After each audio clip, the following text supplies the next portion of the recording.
সুতরাং এই পলিথিনের আমরা নিষিদ্ধ চাই। আর শ্রমিকদের বেতন বকেয়া চলবে না।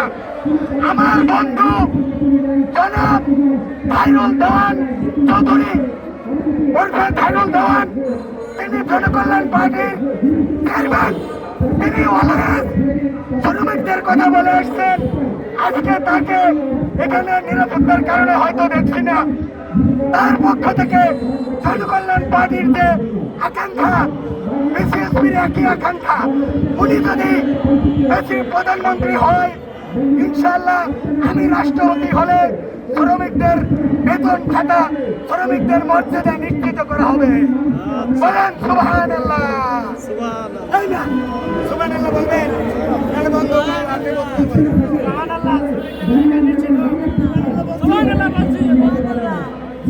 শ্রমিকদের বেতন শ্রমিকদেরকে সকলে ব্যবহার করে।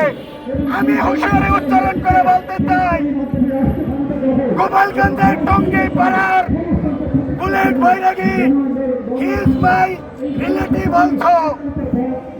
সে একজন শ্রমিক, সে হয়তো একটু সম্মানজনক শ্রমিক, সে সরকারের কর্মচারী।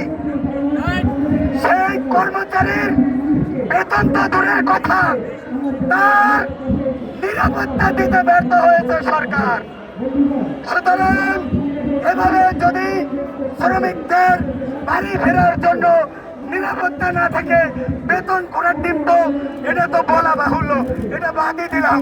শ্রমিকদের জীবন যাপন, শ্রমিকদের মান সম্মান, শ্রমিকদের অধিকার নিশ্চিত না করলে শুধুমাত্র শ্রমিকরাই বদলে দিতে সক্ষম রাষ্ট্রের চিত্র বদলে দিতে সক্ষম।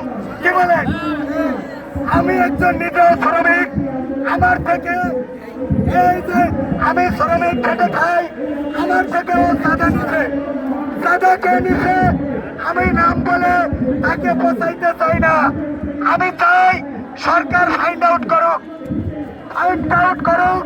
এবং নব্য বিএনপি যারা চাঁদাবাজি করছে তাদেরকে শক্ত হস্তে দমন করুন।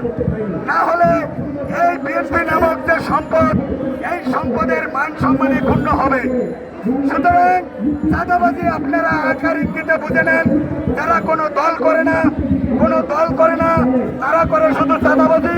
তারা যে কোনো সরকার ক্ষমতায় থাকলে ওই সরকারের নাম ভাঙিয়ে চাঁদাবাজি করে।